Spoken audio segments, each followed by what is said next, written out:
이 시간 주시는 하나님의 말씀은 고린도후서 7장 1절 신약성경 292면입니다. 고린도후서 7장 1절 신약성경 292면입니다.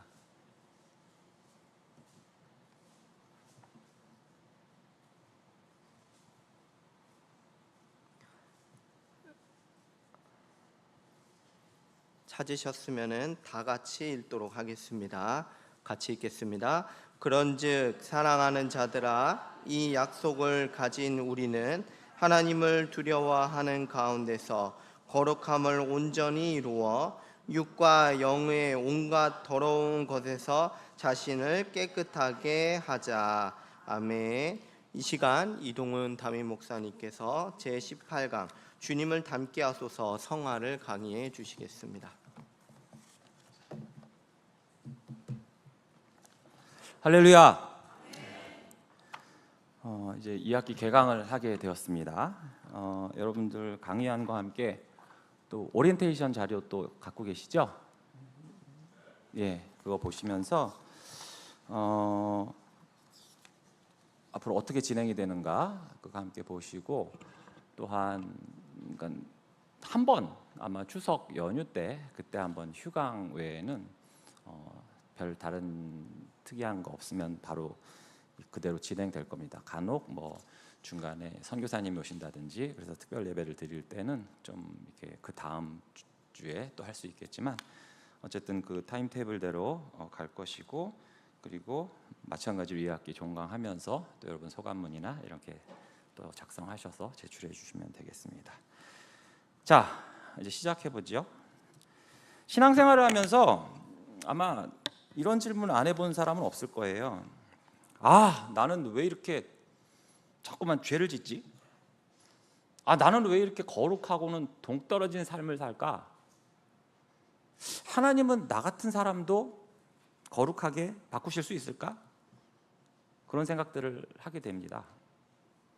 그러니까 아예 불신자는 뭐 이런 생각도 할 이유가 없겠죠, 그렇죠? 어떤 권사님이 그런 얘기 하시더라고요. 그 인간은 교회는 나오긴 하는데 절대 안 변해요. 예수님도 아마 그 인간은 어떻게 못할걸? 막 이런 식으로. 오죽하면 그럴까? 여러분은 어떠세요? 여러분은 전혀 뭐 상관이 없으신 듯한 그런 표정들. 난 오늘도 왜 이렇게 거룩한 삶을 살고 있을까? 어제보다 더 말았어. 죄란 것 한번 지어봤으면 소원이 없겠네. 아주 죄가 뭐야, 죄가. 혹시 이런 분 계십니까? 계시면 조용히 제가 가서 가르침을 좀 받고자 합니다.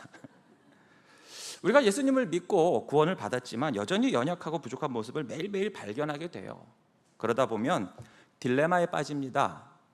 이 딜레마란 게 뭐냐 하면, 어떤 하나를 선택해야 하는 상황에서 판단을 내리지 못하는 상태를 말해요. 어떤 판단을 못 내리냐? 그리스도인은 과연 일관되게 거룩을 유지하면서 살 수 있는 존재인가? 아닌가? 딜레마에 빠져요. 자, 어느 그리스도인의 고백입니다. 화면에 나오겠지만, 다른 이들이 그리스도인으로 성장하는 것에 대해서 이야기할 때면 사실 저는 죄책감을 느낍니다. 제가 그리스도인이 되기 전에 가졌던 많은 문제거리들을 지금도 여전히 가지고 있고, 똑같은 유혹에 계속해서 빠지는 제 자신을 발견합니다. 때로 저는 이것이 제가 그리스도인이 아니라는 것을 의미하는 것인가 의문을 품기도 했지만, 그러나 제 마음 깊은 곳에서는 제가 그리스도인이라는 것을 압니다.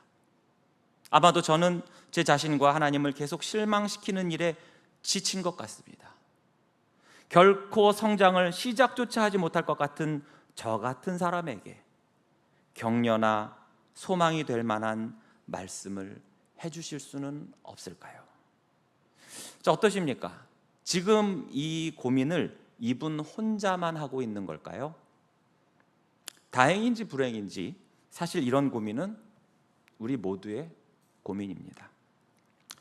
그러나 이것을 이겨내는 한 가지 열쇠는 하나님이 우리를 어떻게 성장시키시는지를 이해하는 거예요. 그리스도인인 우리의 삶 속에서 과연 신앙의 성장은 실제로 일어나는가? 일어난다면 어떻게 일어나는가? 바로 이 성장, 하나님이 주체가 되셔서 우리를 성장시키는 이 전체의 과정을 우리는 뭐라고 할까요? 오늘 뭐예요? 그렇죠, 성화라고 합니다. sanctification이라고 하는데, 오늘은 이 성화에 대해서 함께 나누어 보도록 할게요. 자, 그 전에 우리가 먼저 기억해야 할 것은 하나님께서 성도를 예정하시고 부르시고 예수님 믿게 하시고 믿음을 통해 의롭다 하시고 구원을 받게 하신다는 거예요. 누가? 하나님이. 하나님은 성도의 믿음을 통해 그 행위의 열매, 선한 삶, 거룩한 삶의 열매를 또한 맺게 하시고 마침내는 아무런 흠도 없는 영화로운 상태로 우리를 이끌어 가신다는 거예요. 우리가 믿음으로 의롭다 하심을 얻어 구원을 받은 성도라면 우리의 성격이 어떻든지, 우리가 예수 믿기 전의 모습이 어떠하든지 하나님은 우리를 선한 삶 가운데로 집어 넣으신다는 겁니다. 우리가 선한 삶의 열매를 맺도록 그에 필요한 은혜를 하나님이 주시고 영원에 이르기까지 인도를 하신다는 거예요. 누가? 하나님이. 그런 의미에서 로마서 8장 30절 함께 읽어볼게요. 시작. 또 미리 정하신 그들을 또한 부르시고 부르신 그들을 또한 의롭다 하시고 의롭다 하신 그들을 또한 영화롭게 하셨느니라. 아멘. 하나님이 그렇게 하신다고요. 그럼 먼저 성화란 무엇인가? 성화, 한자를 보시면 저렇게 써요. 뭐죠? 거룩할 성, 성스러울 성, 그리고 될 화. 그러니까 뭐예요? 거룩하게 된다. 그 성화의 사전적인 의미예요. 자, 그러면 성화를 어떻게 정의할 수 있는가? 성화의 정의, 바로 성령께서 구원받은 죄인을 죄의 부패에서 깨끗하게 하시고 우리의 본성을 하나님의 형상으로 다시 새롭게 하시며 우리가 하나님이 기뻐하시는 선한 일을 할 수 있도록 하시는 성령의 은혜롭고 계속적인 사역이다. 자, 여러분, 여기서 여러분의 마음에 와닿는 구절이라든지 단어가 있다면 뭐가 있을까요? 에? 새롭게. 또 뭐 정답 없어요. 에? 새벽이나 지금이나 뭘 물어보면 웅얼. 자, 우선 누구의 사역이라는 거예요? 성령 하나님의 사역이란 거예요. 그리고 그 대상이 누구죠? 구원받은 죄인에게 하시는 일이에요. 그러니까 구원하지도 않고 성화되는 일은 없다는 거예요. 그리고 단번에 하루 아침에 손바닥 뒤집듯이 성화가 이루어지는 게 아니라 뭐라고 했어요? 계속적인, 지속적인 사역이라는 겁니다. 언제까지? 우리가 죽을 때까지. 죽어서 하나님 앞에 가기까지 지속된다는 거예요. 그래서 이것을 더 쉽게 표현하면 성화란 결국 뭐냐? 하나님을 닮아가는 과정, 예수님을 닮아가는 변화가 곧 뭐라고 할 수 있다? 성화라는 것입니다. 자, 여러분, 구원에는 세 가지 시제가 있다고 그랬어요. 과거, 현재, 그리고 또 미래. 자, 먼저 과거의 구원이에요. 즉 이미 구원을 받았다, 이미 구원을 받은 거예요. 대표적으로 뭐가 있죠? 구원의 여정 중에 칭의가 있을 수 있잖아요. 그렇죠? 로마서 5장 1절 볼게요. 그러므로 우리가 믿음으로 의롭다 하심을 아마도 받을 걸 안 하고 뭐라고 했죠? 받았으니. 그렇죠? 우리 주 예수 그리스도로 말미암아 하나님과 화평을 누리자. 과거형이에요. 자, 그럼 미래의 시제를 볼게요. 미래의 구원. 그렇다면 뭐예요? 그 구원이 아직 이루어지지 않은 거예요. 궁극적으로 얻을 구원, 그게 뭐예요? 결국에는 그게 영화예요. 영화. 우리의 썩을 몸을 온전하게 하시고 완벽하고 변화시켜서 영화롭게, 그래서 구원의 완성을 이루시는 거죠. 자, 그럼 하나 남았죠. 과거 했고 미래 했으니까 뭐예요? 현재의 구원. 현재. 그것이 바로 성화예요. 날마다 하나님의 은혜로 죄를 이기고 거룩을 이루어가는 삶을 살고, 이 과정은 평생에 걸쳐 이루어지는 거예요. 어머, 나 70 생일과 더불어서 성화가 완성되었어. 이런 사람 없어요. 그래서 성화는 바로 지금 이 순간의 구원이고 하루하루를 우리 주님을 닮아가는 여정인 거예요. 자, 그럼 이 성화를 성경 안에서 개념화해야겠죠. 그래서 1번에 보시면 성화와 거룩의 관계를 보도록 하겠습니다. 자, 하나님의 가장 두드러진 속성 중에 하나가 뭐예요? 거룩하심이에요. 거룩함. 그런데 이 거룩함이라는 속성은 우리 인간들과 절대로 공유가 안 되는 비공유적 속성일까요? 어떠세요? 거룩은 하나님의 비공유적 속성이다. 손. 반대로 아니다. 공유적 속성이다. 나머지는 그때 달라요. 우리들과 공유가 되는 속성이에요. 그렇기 때문에 하나님은 스스로 거룩하실 뿐 아니라 우리에게도 뭐라고 하시는 거예요? 거룩하라고 하셨잖아요. 레위기 11장 45절에 보시면 내가 거룩하니 너희도 거룩할지어다 라고 하신 거예요. 하나님은 우리에게요, 너희도 전지전능하거라, 너희도 자존하거라, 너희도 무한하거라, 너희도 무소부재하거라 이렇게 하시지 않아요. 그건 철저히 하나님의 비공유적 속성, 하나님만이 가질 수 있는 속성이거든요. 그러나 하나님의 속성 중에 공유적 속성, 예를 들어서 하나님은 사랑이시죠. 근데 우리 보고 뭐라고 하세요? 너희도 서로 사랑해라 라고 하시잖아요. 내가 거룩하니 너희도 거룩해라 라고 하신단 말이죠. 그러니까 이 말은 뭐예요? 우리도 거룩할 수 있다는 거예요. 그리고 이것을 명령까지 하셨잖아요. 거룩해라 하고. 그러므로 이 말씀은 구원받아서 하나님의 자녀가 된 우리가 이 땅에서 하나님의 성품을 닮아가는 것이 가능하다, 불가능하다? 가능하다. 그리고 하나님은 이것을 원하신다는 거예요. 즉 성화라는 것은 단지 어떤 도덕이나 윤리적으로 좀 개선되는 거라든지, 아니면 성격이 예전엔 정말 지랄 맞았지만 이제는 조금 착해진 거라든지, 교정이 됐다라든지 그 정도가 아니라 바로 하나님의 거룩하심에 참여하는 삶, 그것이 바로 성화인 것입니다. 그리고 그러한 삶이 바로 하나님이 우리를 향한 그 목적도 성취가 되는 거예요. 자, 성경에 나타난 성화의 일반적인 의미를 볼게요. 먼저 구별입니다. 자, 성화는 우선 구별된다라는 의미로 사용이 돼요. 자, 어떤 물건이나 사람이 일반적인 또는 세속적인 영역에서 분리가 되는 것을 말해요. 그래서 구약에도 보면 어떻게 돼 있습니까? 예배 장소, 성소가 아무렇게나 막 산지사박이 흩어졌어요? 아니면 구별돼서 따로 있었어요? 예, 그걸 조금 어려운 말로 중앙 성소 사상이라고 했잖아요. 하나님께서 정하시는 곳 딱 거기만. 그리고 거기서 사용하는 물건들도 어떻게 돼요? 구별되었잖아요. 그래서 구별되어서 그걸 뭐라고 불렀어요? 성물이라고 불렀단 말이에요. 제단에서 막 이제 나무 피우고 이제 저기 재물 얹으려고 그러는데 아유 부지깽이가 고장이 났네, 부러졌네. 그렇다고 야 너 얼른 집에 가가지고 네 부뚜막에 있는 부지깽이 갖고 와. 그걸로 막 할 수 있어요, 없어요? 없어요. 왜? 그거는 구별된 게 아니기 때문에 그래요. 그래서 앞에 거룩할 성자를 써서 성소, 성막, 성물이라고 했죠. 어떤 그런 물건만 그런가요? 사람도 마찬가지예요. 어떻게 구별했어요? 제사장, 아론 계열의 제사장 구별했죠. 제사장 말고 또 성소에서 일해야 하는 사람들 누가 했어요? 레위인, 레위 지파를 구별해서 했어요. 레위 지파 빼고 나머지 11지파에서 사람들 나도 좀 구별된 삶을 살고 싶어. 그런 사람들 구별해서 어떻게 했어요? 머리 막 기르고 포도 안 먹고 나실인 그런 사람도 어떻게 돼요? 구별된 거잖아요. 더 확대해서 이스라엘 백성 자체가 뭐예요? 택함받고 구별된 하나님의 백성이에요.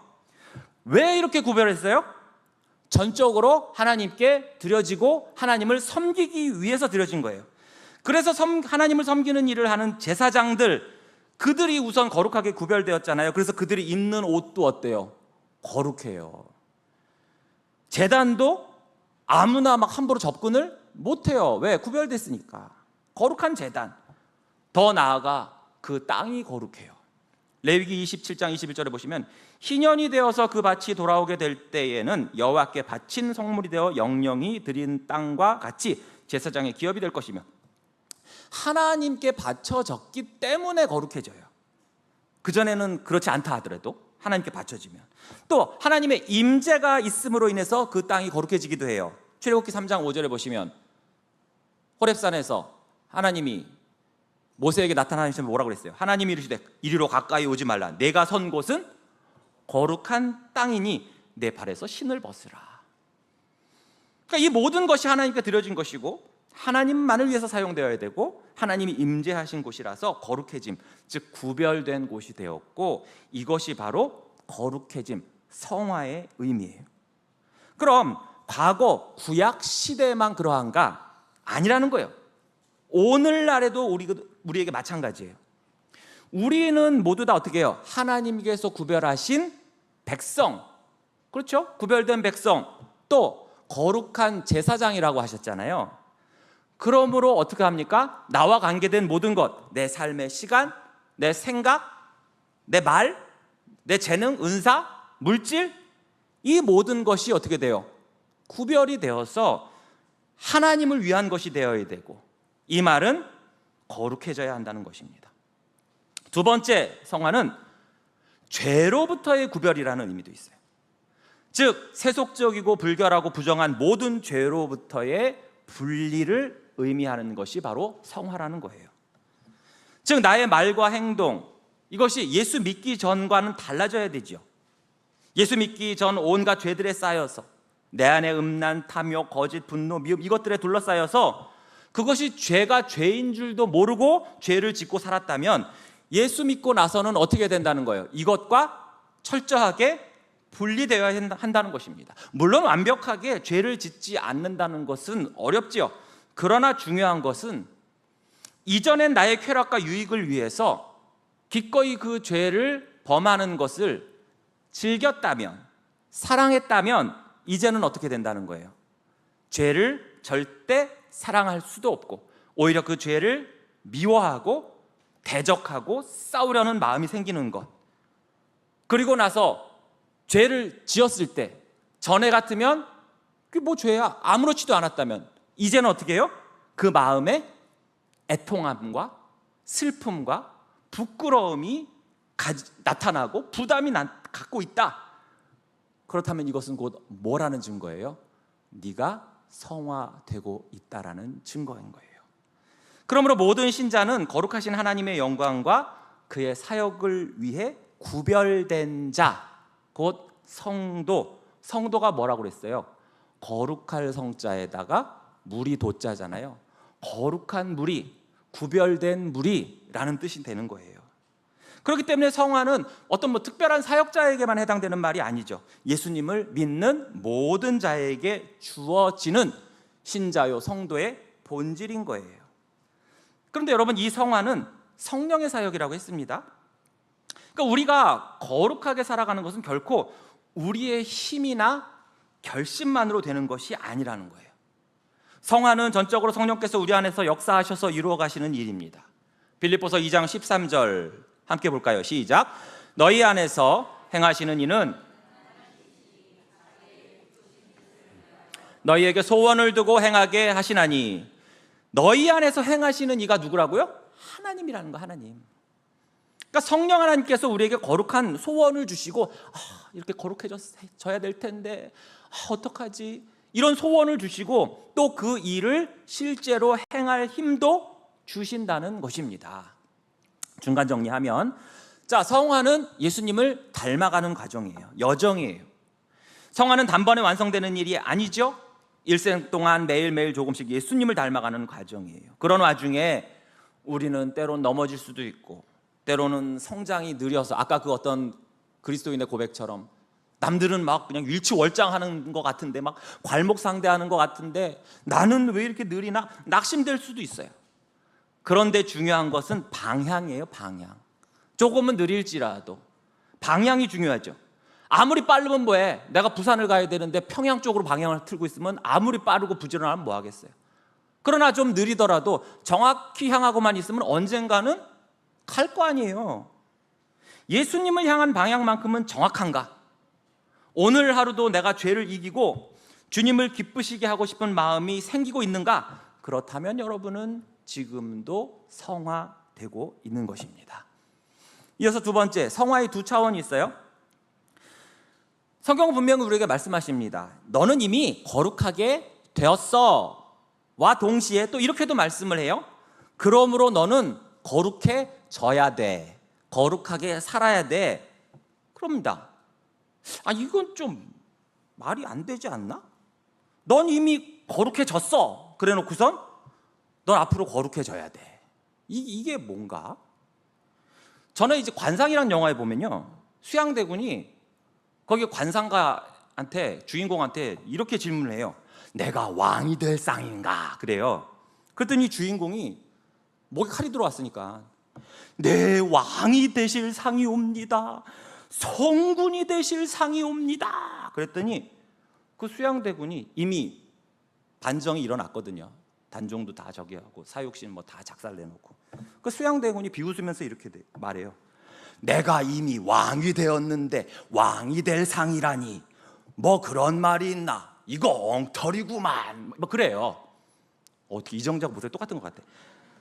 이게 무슨 말이에요? 이미 내가 왕이 되었는데 왕이 될 상이라니.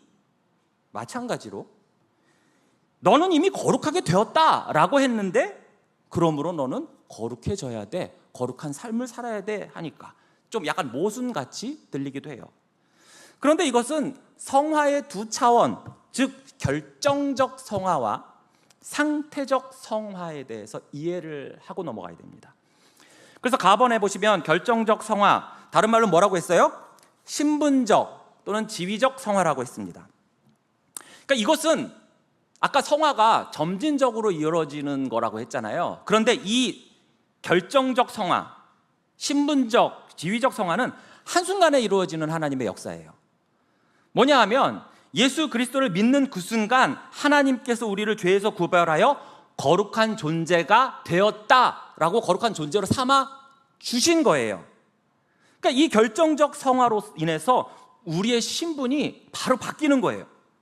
고린도서 1장 2절에 보시면 고린도에 있는 하나님의 교회 곧 그리스도 예수 안에서 거룩하여지고, 그렇죠? 거룩하여진 거예요. 성도로 부르심을 받았어요. 성도가 뭐라고 했죠? 거룩한 무리. 그러니까 예수 그리스도 안에서 너희는 이미 거룩한 존재야 라고 한 거죠. 또 각처에서 우리 주 곧 그들과 우리 주 대신 예수 그리스도의 이름을 부르는 모든 자들이 바로 이렇게 됐다는 거예요.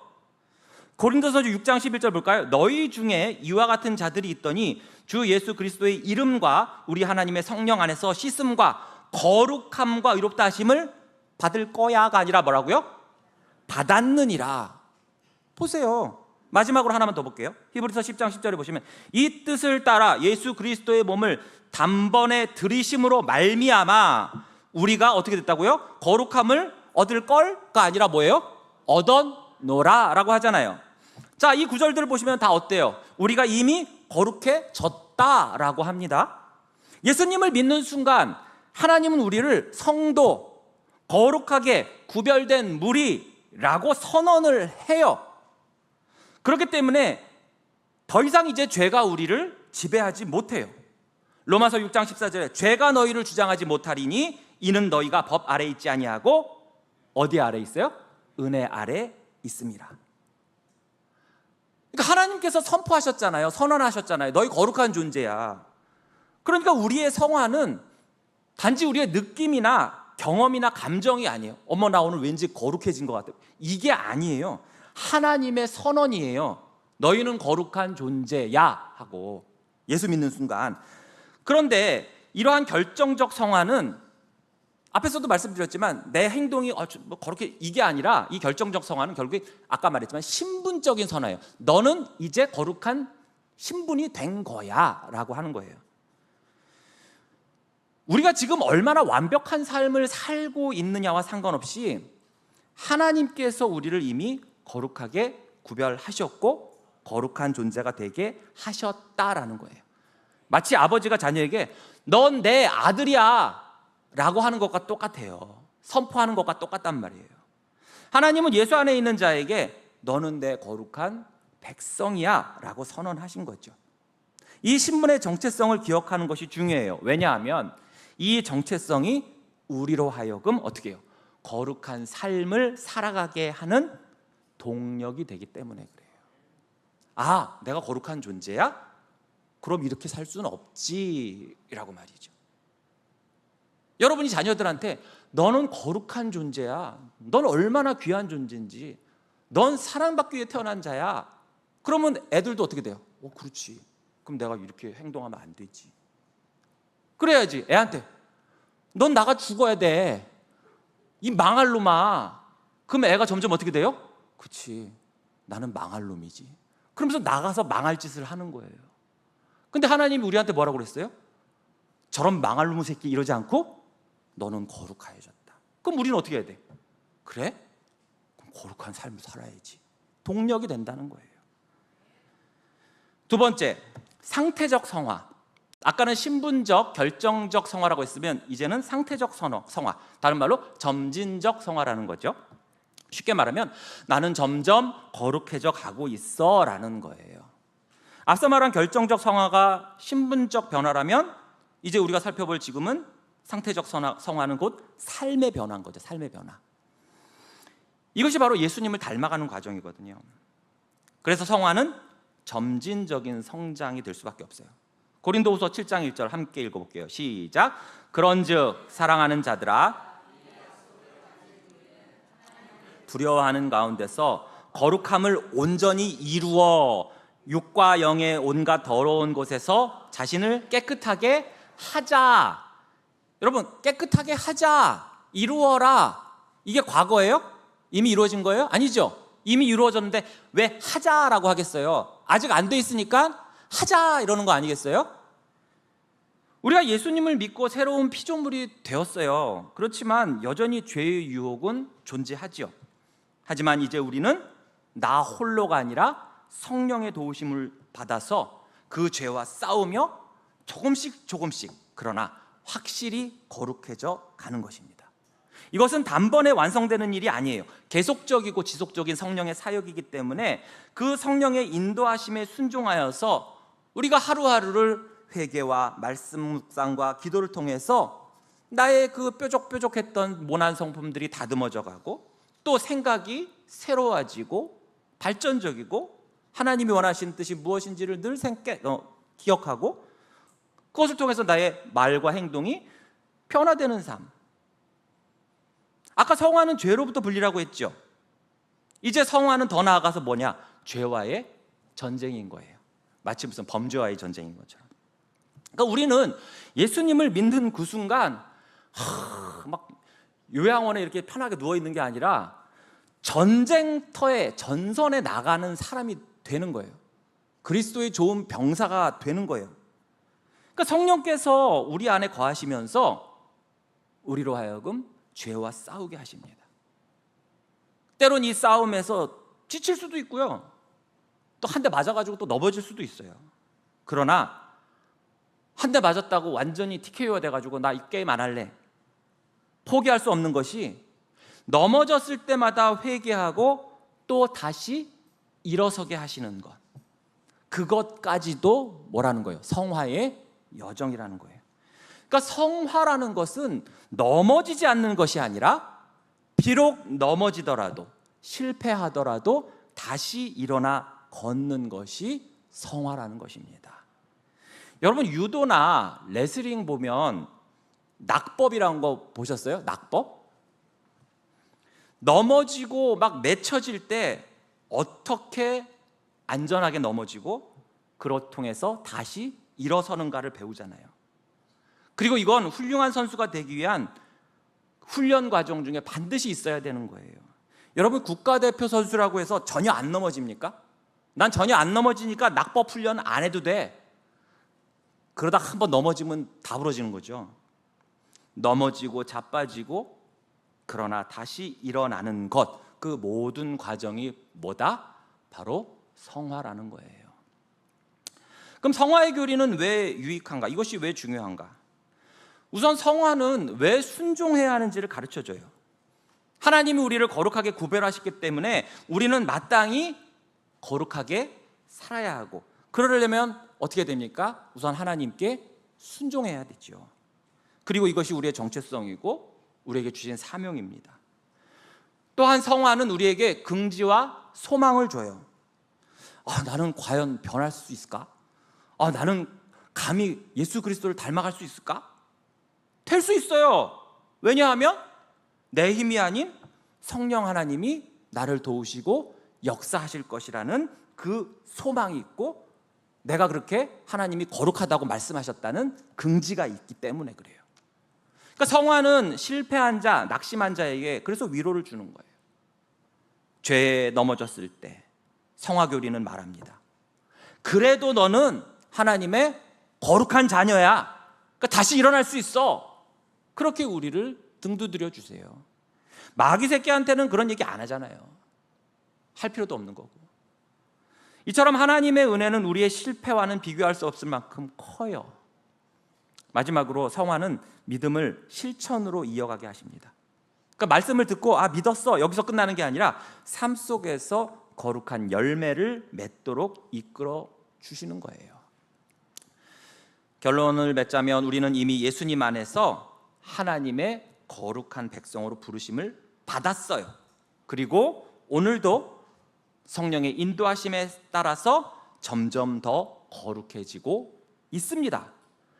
비록 부족하고 실수할지라도 하나님은 우리 안에서 결정적인 신분적인 구별을 이미 행해 주셨고, 지금도 점진적인 변화, 상태적인 변화를 이루어가고 계십니다. 그렇기 때문에 여러분 절대로 낙심하지 마십시오. 성령께 순종하고 말씀 앞에 서고 기도하며 하루하루 주님을 닮아가시기를 소망합니다. 자, 이어서 3번 성화의 특징 볼까요? 자, 지금까지 성화가 무엇인지, 그리고 우리가 이미 거룩하게 되었고 동시에 거룩해져 가고 있는 자임을 배웠어요. 그러면 이제 성화는 누가 이루어 가는가? 하나님이 하시는 건가? 아니면 내가 열심히 노력하면 되는가? 자, 먼저 가번에 보시면 성화의 주체는 하나님이시다. 그러니까 성화는 결코 우리의 힘이나 도덕적 결단만으로는 절대 불가능한 일이에요.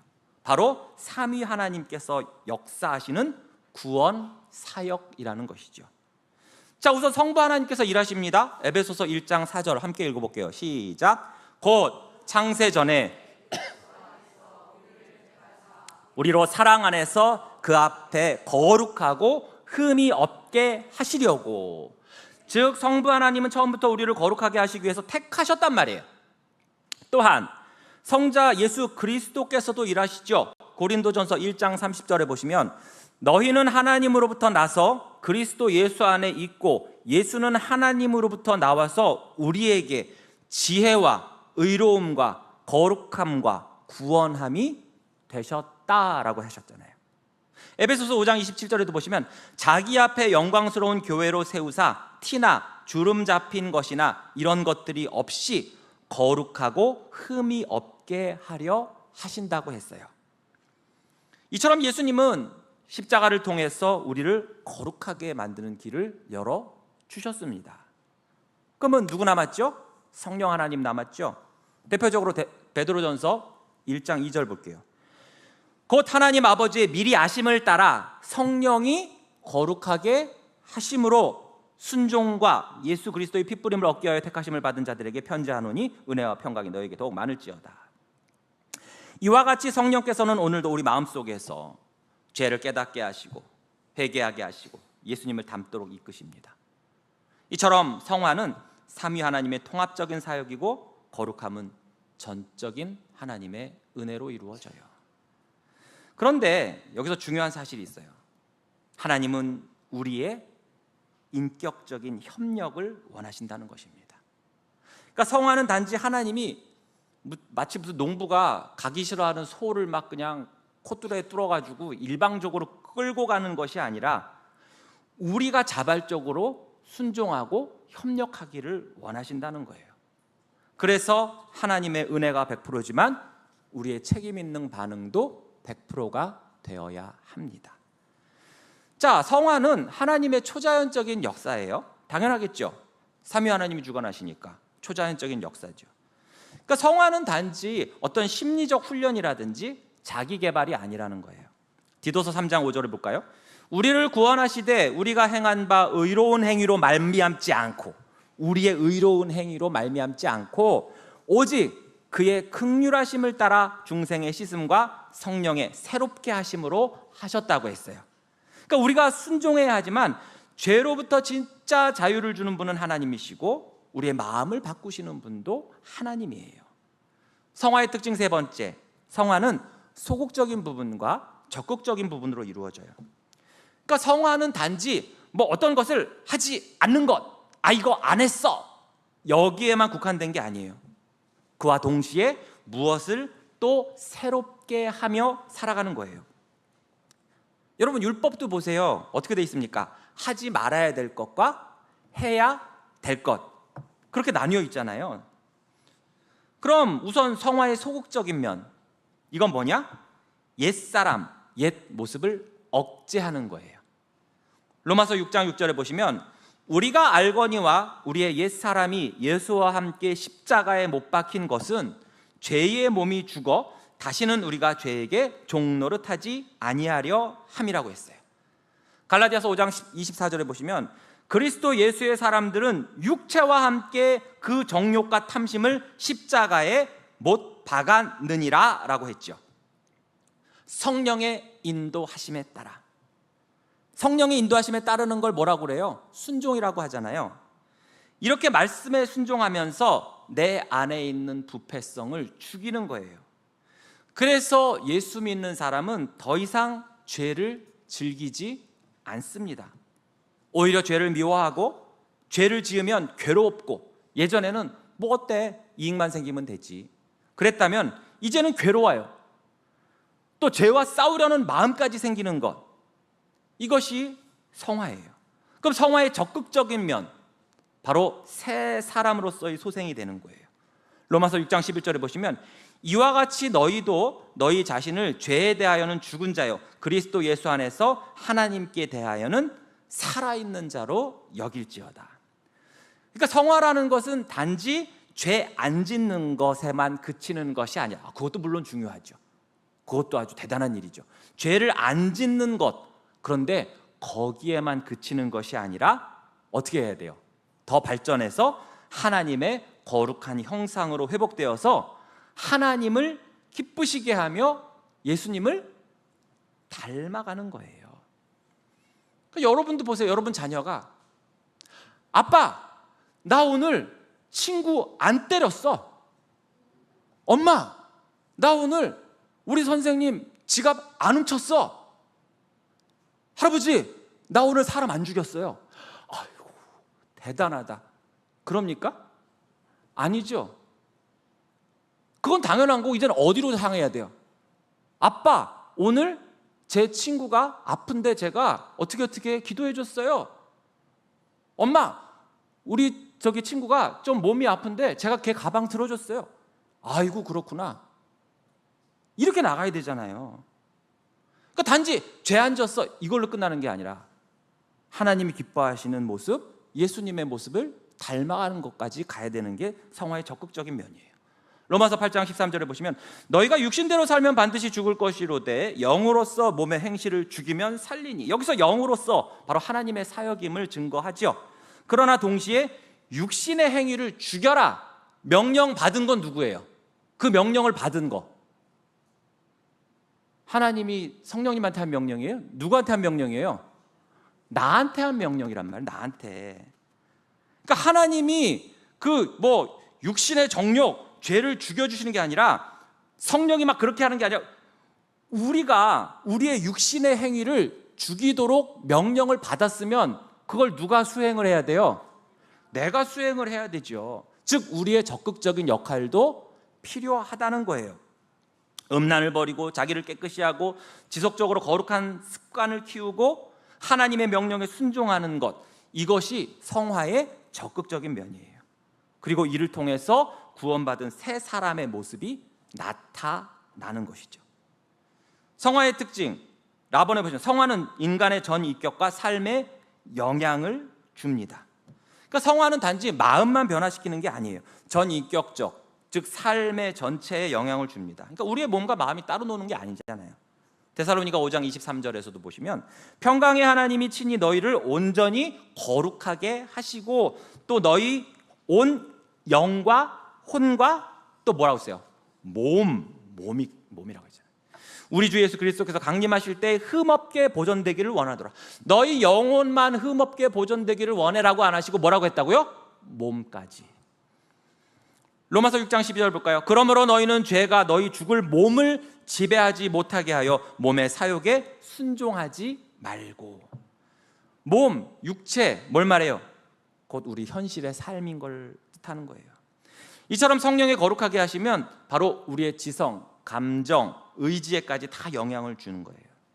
그리고 그것이 우리의 말과 태도와 인간관계, 재정, 돈 쓰는 것까지, 시간 관리까지 다 영향을 주지요. 즉 성화는 삶 전체를 하나님의 뜻에 맞춰서 리셋을 하는 과정입니다. 성화의 특징 마본에 보시면 성화는 전생에 걸쳐 점진적으로 이루어지며 이 땅에서는 결코 완성될 수 없다. 그렇죠? 이 땅에서는 완성되질 않아요. 우리는 여전히 죄와 싸워야 하고 넘어지기도 하죠. 하지만 걱정 안 하셔도 돼요. 하나님은 우리를 끝까지 포기하지 않으시고 성령은 우리를 조금씩 그러나 확실하게 바꿔 가신다는 거예요. 간혹 그런 분 있죠. 어디 가가지고 이제 아내분은 믿는데 남편분은 교회를 안 나와. 그래갖고 가서 예수 믿으셔야죠. 이제 교회 나오시죠. 그때 뭐라고 하냐면 지가요 지금 죄가 많아서 예수는 못 믿겠고 좀 착해지면 그때 나갈게요. 이건 맞지? 제가 성화를 좀 이루고 나면 그때 가서 예수를 믿겠습니다 하는 강아지 소리와도 같은 거예요. 여러분 결혼 준비 나 다 해놓고 결혼해야지 하고 결혼한 사람 봤어요? 평생 못해요. 마찬가지예요. 우리는 예수를 믿고 나서 그때부터 성화가 되는 거거든요. 그렇기 때문에 여전히 우리는 뭐예요? 한마디로 공사 중이에요. 공사 중. 여러분 공사하는 데 가보셔서 알죠? 공사 중인 곳에 가면 어때요? 분진도 날리고 막 소음도 나고 막 물구덩이도 생기고 막 그러잖아요. 근데 어떻게? 공사 끝날 때까지는 어떻게든지 참아야지. 그 옆에 있는 사람 슬쩍 봐봐요. 보라니까 옆에 있는 사람. 옆이 뭔지 몰라요? 옆에 있는 사람? 어때요? 예수 믿는다고 하는데 여전히 속색이고 승질은 지랄 맞고 뭐 저런 게 예수를 믿어 라는 마음이 생길 때 어떻게 해야 된다는 거예요? 저거 공사 중이야. 공사 중. 공사 중인데 어쩔겨. 참아야지 뭐. 그러면서 어떻게 해요? 완공되었을 때 얼마나 아름다울까. 지금은 그냥 콘크리트 삐죽삐죽 돼 있고 철근 튀어져 나와 있고 별 볼 일 없고 먼지만 날리는 것 같은데 저게 언젠가 완공이 되면 얼마나 아름다운 그런 빌딩 건물이 돼 있을까. 그런 소망을 가지고 어떻게 해요? 참아야지 뭐 별 수 있나. 근데 하나님은 우리보다 더 참으시잖아요. 더 참고 계시잖아요. 성화의 특징 6번째, 성화는 우리가 죽을 때 완성되고 우리의 육체는 그리스도께서 재림하실 때 완성된다는 겁니다. 자, 우리의 영혼은 죽을 때 그 성화가 완성돼요. 히브리서 12장 23절을 보시면 하늘에 기록된 장자들의 모임과 교회와 만민의 심판자이신 하나님과 및 온전하게 된 의인의 영들과. 우리가 그리스도인이 된 후에도 우리의 안에는 여전히 죄가 남아있기 때문에 이 땅에 사는 동안 성화는 완성될 수는 없어요. 하지만 죽어서 주님과 함께 거하게 될 때 우리의 영혼이 죄로부터 해방되어서 완전해지기 때문에 영혼의 성화는 그때 완성돼요. 그럼 육체의 성화는 언제 완성되는가? 언제일까요? 우리의 육체는 예수님께서 재림하실 때. 빌립보서 3장 21절에 보시면 그는 만물을 자기에게 복종하게 하실 수 있는 자의 역사로 우리의 낮은 몸을 자기 영광의 몸의 형체와 같이 변하게 하시리라. 그러니까 우리는 완전한 그날을 소망하면서 오늘도 하루하루 거룩함을 향해 걸어나가야 합니다. 성화의 특징 4번, 성화는 하나님의 일인 동시에 인간의 일이기도 하다. 그러니까 성화는 하나님이 이루시는 역사가 맞아요. 그리고 우리는 그분의 도구예요. 자, 여러분, 목수가 의자를 만들어요. 그럼 이런 거 저런 거 막 쓸 거 아니에요. 뭐 써요? 못도 쓰고, 그렇죠? 망치도 쓰고 대패도 쓰고 막 그래요. 그런데 그거 다 만들고 나서 이 의자 누가 만들었다고 그래요? 목수이신 이동훈 명장께서 만드셨다 이렇게 하지. 이 의자 누가 만들었어요? 그러니까 대패가 만들었는데요, 못이 만들었는데요, 톱이 만들었는데요. 그래요, 안 그래요? 안 그래요. 마찬가지로 하나님께서 성화를 이루십니다. 그러나 우리의 기도, 말씀 순종, 회개, 자발적인 헌신을 사용하신다는 거예요. 그러니까 성화는 하나님의 일 100%와 동시에 우리의 책임 있는 순종 100%가 만나 이루어지는 것입니다. 사랑하는 성도 여러분, 성화는 완벽함을 요구하는 게 아니에요. 성화는 예수님을 사랑하기에 그 닮고 싶은 마음이 성령으로 인해서 계속해서 일어나고, 그래서 그 예수님을 닮아가는 삶을 사는 거예요. 오늘도 여러분 안에 성령께서 분명히 일하고 계십니다. 하나님의 은혜를 의지하고 말씀을 붙잡고 살아가십시오. 때론 넘어지더라도 다시 일어날 수가 있습니다. 조금씩이라도 예수님을 닮아간다면 여러분은 지금 성화되고 있는 것입니다. 더 하고 싶은데 여러분들 눈이 보니까 내일 새벽에는 어떻게 해야 되나, 피곤해 죽겠네 이러신 것 같아서 오늘은 여기까지만 하고, 이것이 복음이 아닌가 또 이런 분들 계시는데, 또 뭐 내년에도 또 할 기회가 있을 테니까 나머지 부분은 또 우리 다음 이 시간에 또 할 수 있도록 또 하겠습니다. 괜찮겠죠? 네, 알겠습니다.